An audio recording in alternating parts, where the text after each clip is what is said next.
అందరికీ నమస్తే.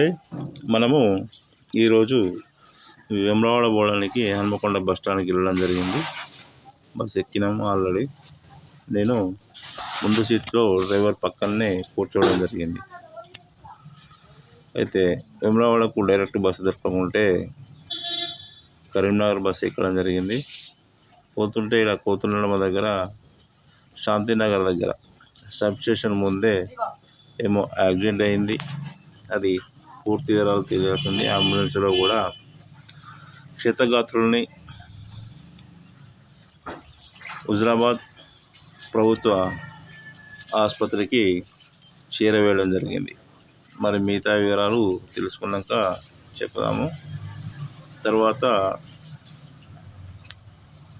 బస్సులో కూర్చొని ప్రయాణం చేస్తున్నాము. ఇది Huzurabad bus stand. Huzurabad bus స్టాండ్లో బస్సు ఆగిన తర్వాత ఇలా బయటికి వెళ్తుంది. చూడండి. ఇలా వెళ్ళి రైట్ సైడ్ తీసుకుంటే మన కరీంనగర్ వెళ్తుంది. లెఫ్ట్ సైడ్ తీసుకుంటే మన హన్మకొండకు యూనివర్సిటీకి రావడం జరుగుతుంది. మనం ఇప్పుడు కరీంనగర్ వెళ్ళాలి కాబట్టి ఈ బస్సు రైట్ సైడ్కే తీసుకుంటుంది. ఇదంతా కూడా మీరు చూస్తున్నది హుజరాబాద్ బస్ స్టాండ్. ఇటు సైకిల్ పార్కింగ్ ఉంటుంది కదా, ఆ ఏరియా. ఇటు లెఫ్ట్ హన్మకొండ, ఆ రైట్కి తిరుగుతుంది చూడండి బస్సు. మనము కరీంనగర్కి వెళ్తున్నామని అర్థం. ఇదంతా కూడా గవర్నమెంట్ షాపింగ్ కాంప్లెక్స్లు. ఇక్కడ సైదాపూర్ రోడ్ వస్తుంది. ఇక్కడ కోర్టు ఉంటుంది, మీకు చూపిస్తాయి. ఇదంతా కూడా కోర్టు సంబంధించిన షటర్లు, షాప్స్ అన్నీ కూడా. కోర్టు గేట్ కూడా మనకు ఇట్లాగే మనకు దారిలో కనిపిస్తుంది. ఇది మెయిన్ ఎంట్రన్స్ కోర్టు, హుజరాబాద్ జిల్లా కోర్టు. హుజరాబాద్ కోర్టు జిల్లానా అదే కాదు, ఒక కోర్టు అంతే. ఇప్పుడు మనము మత్స్యగిరీంద్ర స్వామి టెంపుల్ చూస్తున్నాము. ఇక్కడ ఈ టెంపుల్ దగ్గరే మనకు ఈ నేషనల్ హైవే, కరీంనగర్ హైవే ఏదైతే 4 లైన్ల రహదారి అవుతుందో, వేములవాడకు చేరుకున్నాము, దగ్గరికి వచ్చామని అనుకోవాలంటే మనకు మధ్యలో ఇదొక డ్యాము. అంటే దీన్ని పేరు గుర్తు రావట్లేదు కానీ ఇదొకటి అక్కడ ఉన్న ఊళ్ళను కూడా ఖాళీ చేసి ఇక్కడ దీన్ని ఏమంటారంటే ఒక రిజర్వాయర్ను చేయడం జరిగింది. ఇది వచ్చిందంటే మనకు వేములవాడ దగ్గరికి వచ్చిందని చెప్పేసి అని అనుకోవచ్చు. ఈ వేములవాడకి వచ్చేసాము. భీమేశ్వర ఆలయంలో ఫస్ట్ మనము లోపలికి వెళ్ళిన తర్వాత పైన తీయడం జరిగింది. దర్శనాన్ని వేయే ముందు కింద కోడలు కట్టే దృశ్యాన్ని మనం చూడవచ్చు. ఇది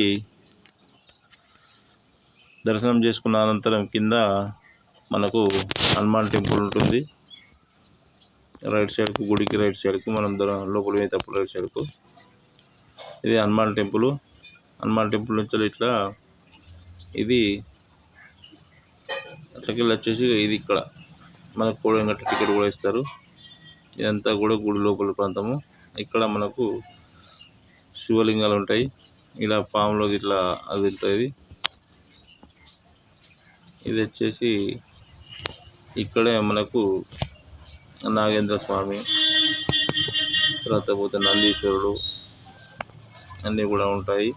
ఇక్కడ ద్వాదశ జ్యోతిర్లింగాలు ఉంటాయి. ఇది దర్శనం పూర్తి చేసుకున్న తర్వాత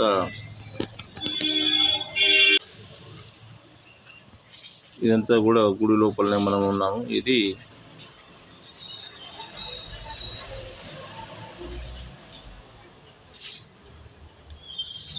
లడ్డూల ప్రసాద కౌంటర్ లైన్లు చూడండి. ఒక 4-5 పెట్టడం జరిగింది. లడ్డూలకు ఒకప్పుడు పాతకాలం ఉన్న కాడ చాలా టైం పట్టేది. ఇక్కడ చాలా ఈజీగా త్వరితగతంగా మనం లడ్డూలు తీసుకోవచ్చు. ఇదంతా కూడా భీమేశ్వర ఆలయం ముందు మీరు చూస్తున్నారు. మనకు ఇది భీమేశ్వర ఆలయం. దీనికి ఎదురుగానే సరిగ్గా లడ్డూలది ప్రసాద కౌంటర్ ఏర్పాటు చేయడం జరిగింది. ఇక చూడండి, ఇప్పుడు మీరు చూస్తారు. ఇది ఇక్కడ మొత్తం 4 లైన్లు ఉంటాయి. ఏ లైన్లోకి వెళ్ళినా కూడా మనం ఈజీగా తీసుకోవచ్చు. 5-10 నిమిషాల్లో లడ్డు తీసుకోవచ్చు. ఇటు మనం పోచమ్మ టెంపుల్ పడుతుంది అటు. అది పోచమ్మ గుడి, బద్ది పోచమ్మ. అలాగే ఈ భీమేశ్వర ఆలయం ముందు మనకు ఇలా వినాయకుడు ఉంటాడు. సరే, దర్శనం చేసుకోండి. ఇదంతా కూడా భీమేశ్వర ఆలయం ముందు మీరు చూస్తున్నారు. ఈ భీమేశ్వర ఆలయం మెయిన్ గేట్ ఇది. మనం ఒకప్పుడు ఇందులోకి వెళ్ళి దర్శనం చేసుకునే వాళ్ళం ఆ టెంపుల్. ఇప్పుడు ఇది క్లోజు. అక్కడ కొందరు కొబ్బరికాయలు కొట్టే దృశ్యాన్ని కూడా మీరు చూడవచ్చు.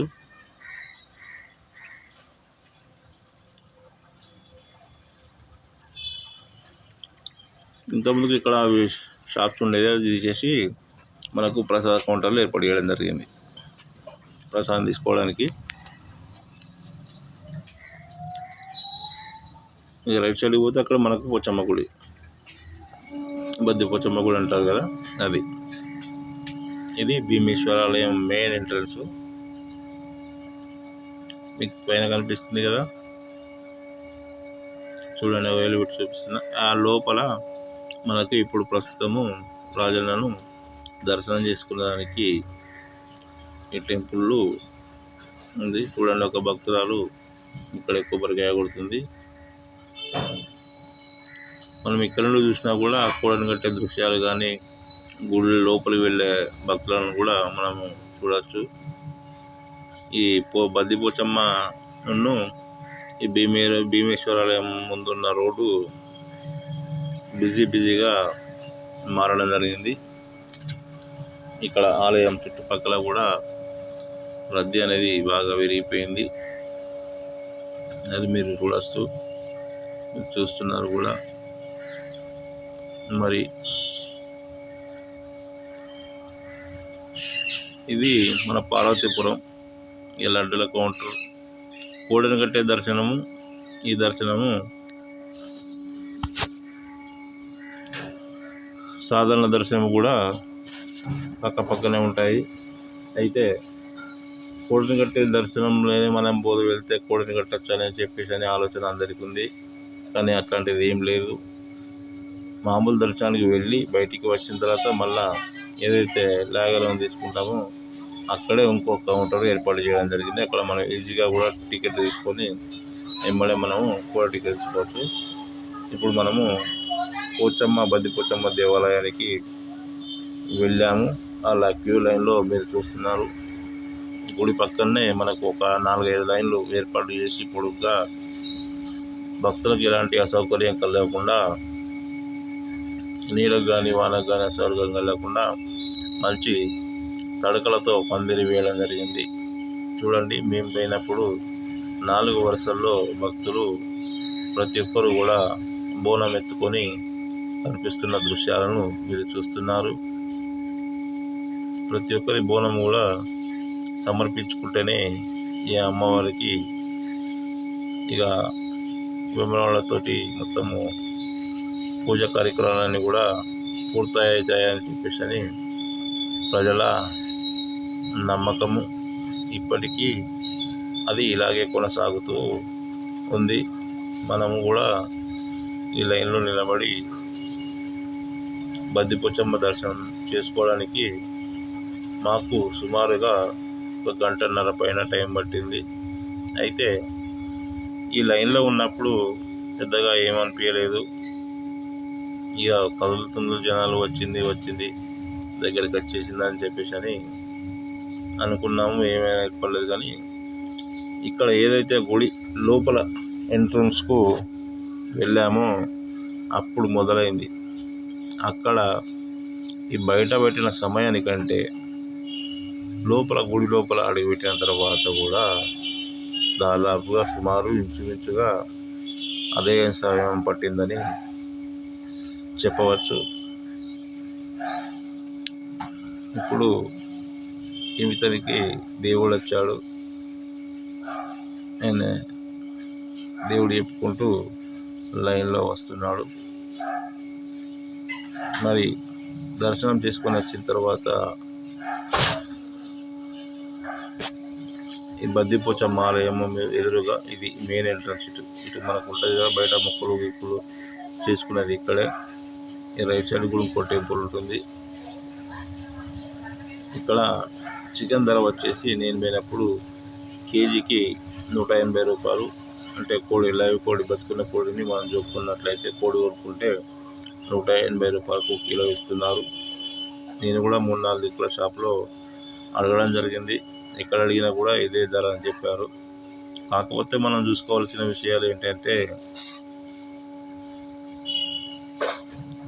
తూనికలు అంటే సమానం జోకేటప్పుడు దాంట్లో కరెక్ట్ జోకే విధంగా మనం చూసుకోవాల్సిన బాధ్యత మనకు ఉంది.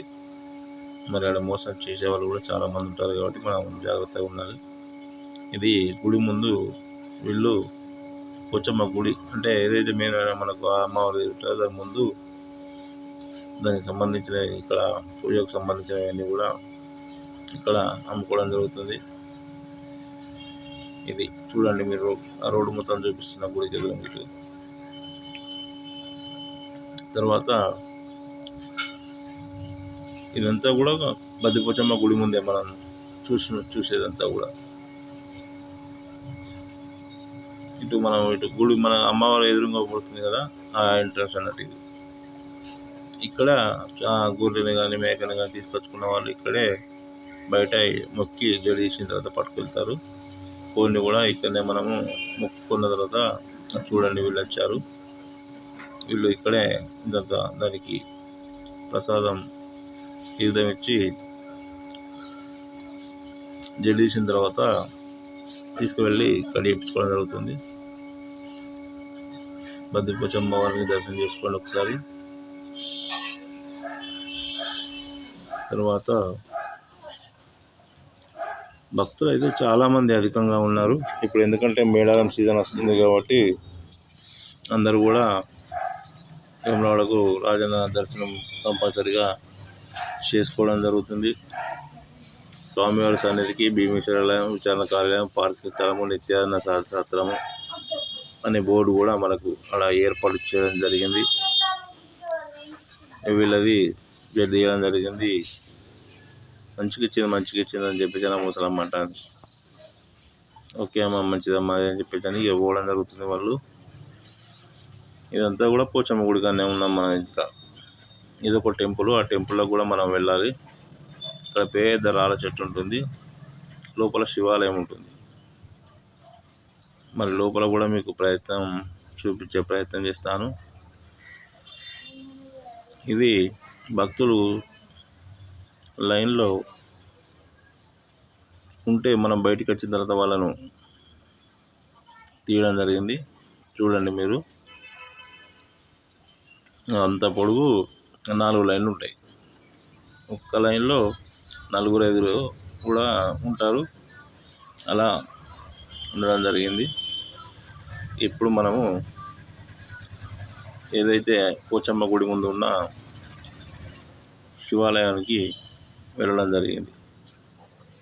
ఇది టెంపుల్. అది కంపల్సరీగా బద్దిపోచమ్మ దగ్గరికి వెళ్ళిన వారు ప్రతి ఒక్కరు కూడా ఇక్కడ కూడా దర్శనం చేసుకోవడం జరుగుతుంది.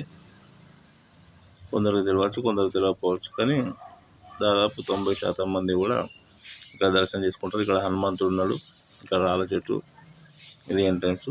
మనం ఇలా బయటకు వచ్చేదంటే మనకు పోచమ్మ గుడి చూపిస్తాం మీకు. చూడండి, ఇది దీనికి ఎదురుగా ఈ టెంపుల్ ఉంటుంది అన్నట్టు. మీరు కనుక కొత్తగా నా ఛానల్ చూస్తున్నట్లయితే సబ్స్క్రైబ్ చేసుకోండి, లైక్ చేయండి, షేర్ చేయండి. ఇప్పుడు ఈ వీడియోతో పాటు ఇది కాకుండా అక్కడ అభివృద్ధి కార్యక్రమాలు ఏవైతే జరుగుతున్నాయో అవి ఫోటో రూపకంగా తీయడం జరిగింది. దానికి సంబంధించి వాయిస్ ఇచ్చి కూడా నేను పూర్తిగా ఇందులో చూపించే ప్రయత్నం చేస్తాను మీకు.